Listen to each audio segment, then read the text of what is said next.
semuanya, perkenalkan, nama saya Rahma Kurniati, mahasiswa S1 Kebidanan semester 5, dan saya mewakili kelas A akan melakukan antenatal care pada ibu hamil. Adapun video roleplay ini dibuat untuk memenuhi tugas pada mata kuliah Asuhan Kebidanan Berkelanjutan, program studi S1 Kebidanan Universitas Kader Bangsa Palembang, tahun ajaran 2020-2021, dengan dosen pengampu Ibu Sandy Pratiwi Rahmadani SSTMK. Selamat menyaksikan. Waalaikumsalam. Masuk Bu, silakan duduk. Makasih Bu. Ya.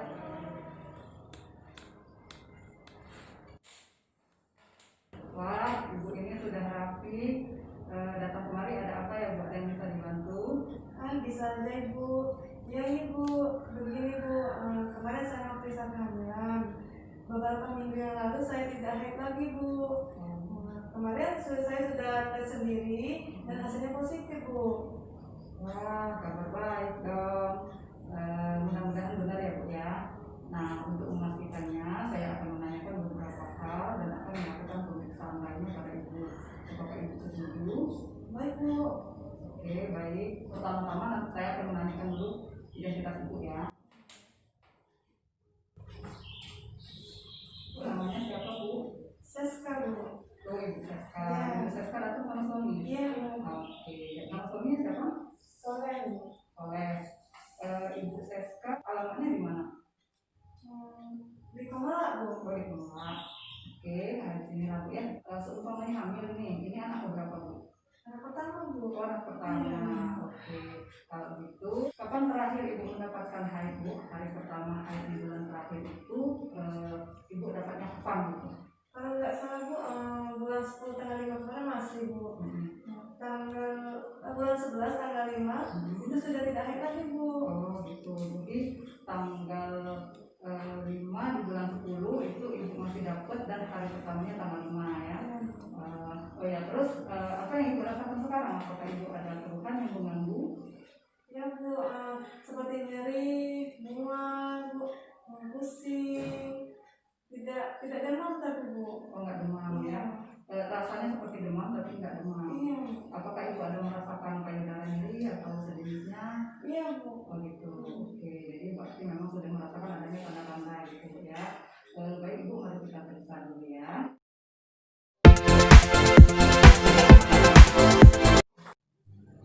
Baik Bu, kita ukur dulu berat badan ya.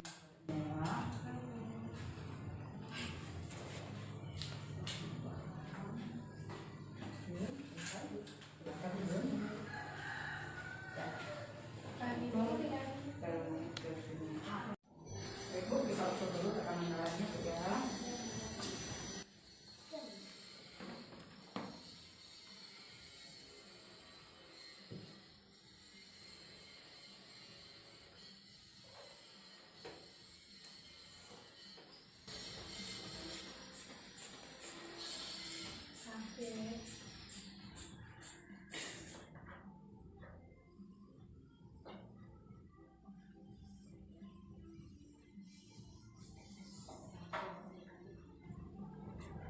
Tekanan darah Ibu normal, 10 per 70. Jadi fungsinya bukan dari tekanan darah yang meningkat atau turun ya Bu. Memang bawaan dari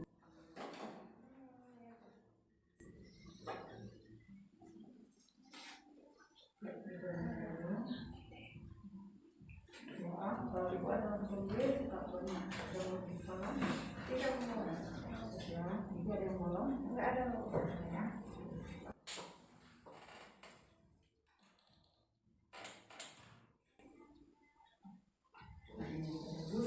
Jadi di sini Bu, untuk pemeriksaan kehamilan yang pertama khususnya itu screeningnya harus lengkap.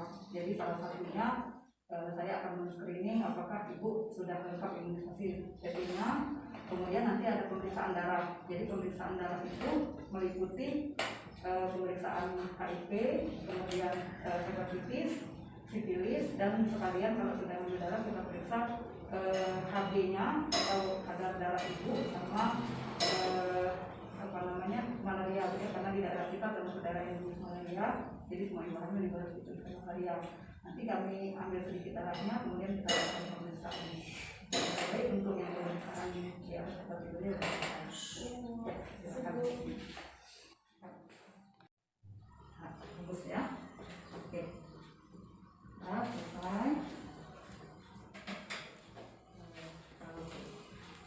medical lengan.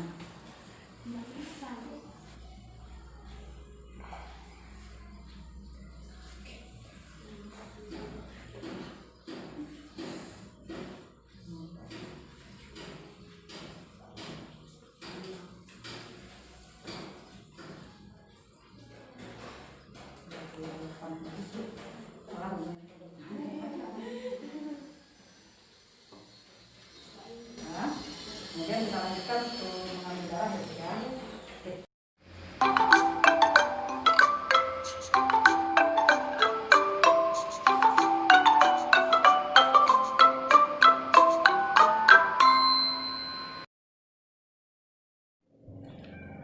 Baik Ibu, jadi semua pemeriksaan fisik sudah saya lakukan.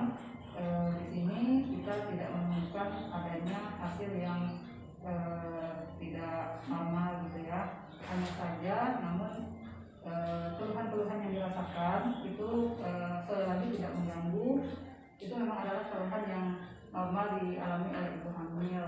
Nah, untuk kehamilan ibu itu lebih kurangnya kan baru sekitar 7 minggu ya. Jadi untuk diraba juga memang masih belum terawat. Nanti bisa dilakukan pemeriksaan lebih lanjut lagi. Jadi setelah saya catat ini, nanti ibu akan saya beri buku KIA. Jadi buku KIA itu buku kesehatan ibu dan anak, atau yang kita kenal dengan buku PINK, itu adalah buku yang wajib dimiliki oleh ibu hamil. Semua ibu hamil wajib memilikinya. Nanti dibaca di rumah. Jadi ibu baca tentang kehamilan ibu yang seberapa minggu, di situ ada keterangannya. Kemudian bapaknya juga boleh baca ya, suami juga boleh baca, biar sama-sama tahu ada keluhan yang normal dan yang tidak normal di sana. Jadi jika ibu menemukan adanya keluhan yang tidak normal tadi, ibu boleh segera konsultasi ke kita. Nah, kemudian buku KIA itu nanti akan dibawa pulang oleh ibu untuk dibaca-baca tadi. Di dalam buku KIA itu ada stiker 4K. Nah, stiker 4K ini penting. Apa itu 4K? 4K itu yaitu program perencanaan persalinan dan pencegahan komplikasi. Mengapa stiker ini harus ada? Jadi di dalam stiker ini nanti kita akan isi nama ibu, kemudian tafsiran persalinan ibu, kemudian nantinya ibu akan melahirkan dengan siapa, gitu ya, tempat persalinannya, kemudian pendamping persalinannya siapa, transportasi yang akan dipakai, ini harus ditulis Bu. Misalnya ibu ada tetangga yang punya mobil, misalkan ibu punya mobil enggak?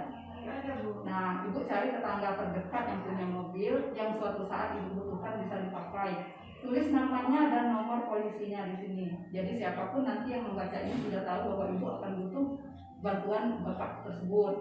Kemudian calon donor darah. Nah, ibu nanti akan diperiksa juga golongan darah.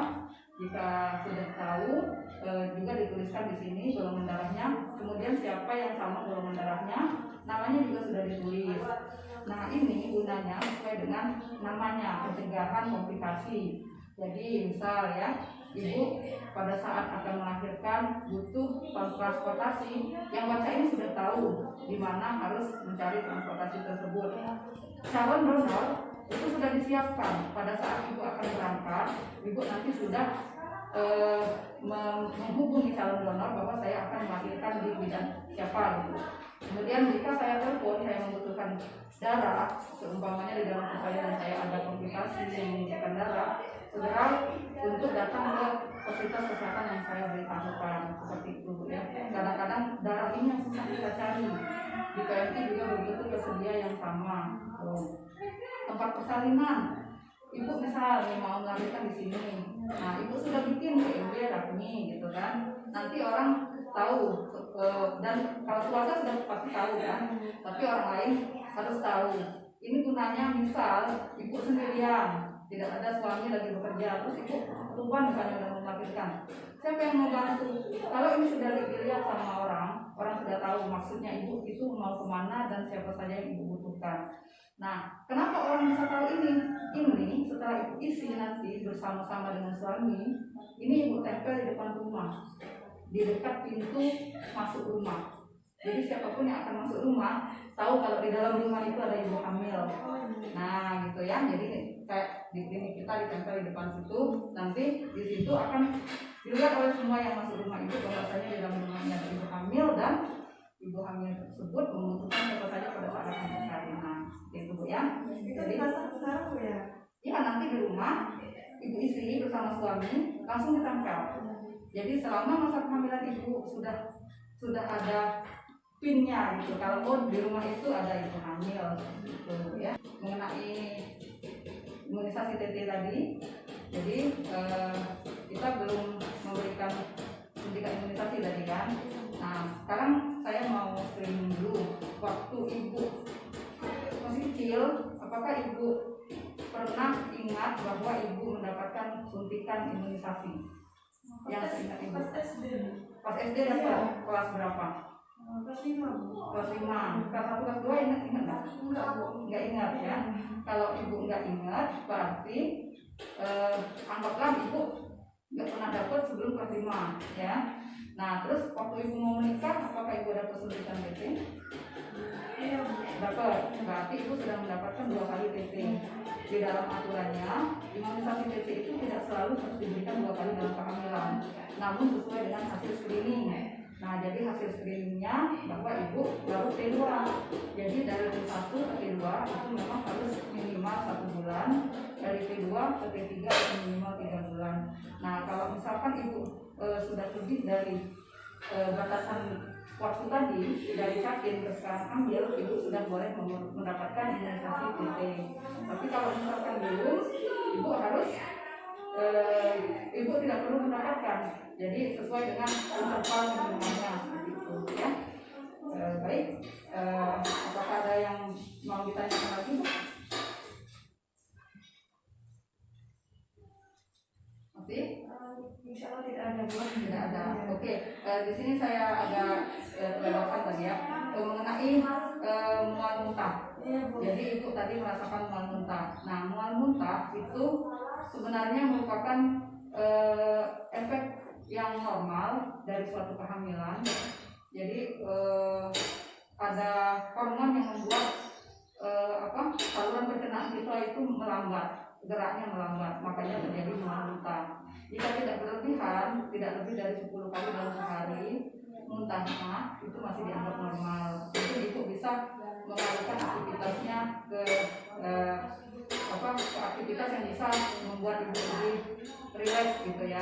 Nah kemudian dietnya itu sedikit tapi sering. Jadi makannya dikit-dikit aja Bu, tapi sering, jaraknya lebih dipendekkan seperti itu. Nah kemudian pola istirahat, ibu harus menjaga pola istirahat, jangan kurang tidur ya. Kemudian aktivitas sehari-hari di rumah boleh dilakukan. Kebersihan badan dan lingkungan, jadi lingkungan harus bersih. Kemudian badan juga mandi setiap pagi dan sore. Kemudian ibu harus tahu tanda-tanda bahaya ibu selama kehamilan yang tadi ibu bisa baca di buku KIH.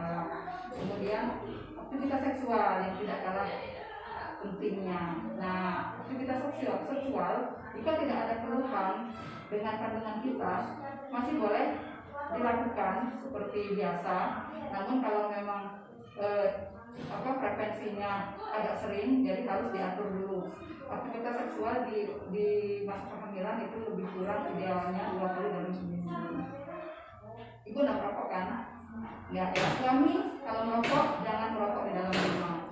Jadi dan jangan merokok dekat istri ya.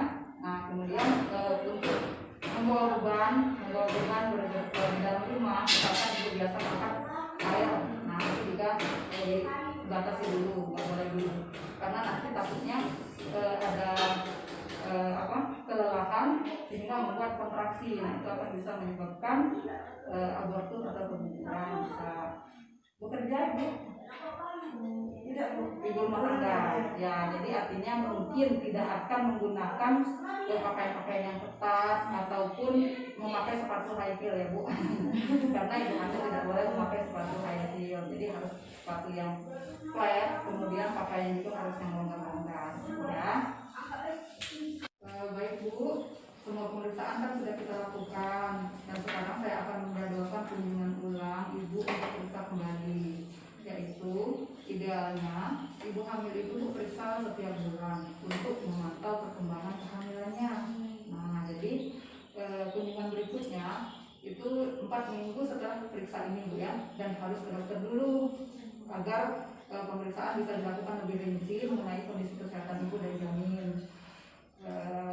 Apakah masih ada yang ditanyakan, Bu? Tidak, Bu. Baik, kalau tidak ada lagi sudah cukup untuk kunjungannya. Baik Ibu, kalau semuanya sudah jelas, jadi pemeriksaan hari ini kita cukupkan sampai di sini, Bu ya. Kemudian jangan lupa untuk kunjungan berikutnya seperti yang sudah saya jadwalkan tadi. Nah, begitu juga dengan vitaminnya, Bu. Jadi untuk pemenuhan nutrisi ibu, kita akan memberikan tablet tambah darah yang harus diminum setiap hari. Kemudian jika kadang-kadang minum tablet tambah darah itu kan agak mual, bisa dibarengi dengan makan buah-buahan yang segar yang bisa menghilangkan rasa mual tersebut. Kemudian jika ada keluhan, tidak mesti harus menunggu jadwal kunjungan berikutnya. Jadi segera ibu periksakan ke tenaga kesehatan, ke saya, ke bidan atau ke dokter juga boleh, sesuai dengan kebutuhan ibu. Tapi apabila tidak ada keluhan, maka kita jadwalkan sesuai dengan yang sudah disebutkan tadi, gitu ya. Ini tablet tambah darahnya, ibu, sama vitamin kalsiumnya yang bisa ibu minum. Suami juga harus minum ya. Jadi sebagai seorang suami harus mendukung istri, membantu semua tugas-tugas istri, kemudian lagi harus bisa memberikan semangat sehingga ibu hamilnya bisa nyaman dan bisa menikmati kehamilannya dengan penuh rasa bahagia. Sekali lagi selamat Ibu, semoga Ibu dapat menikmati kehamilannya dan dapat sehat semuanya.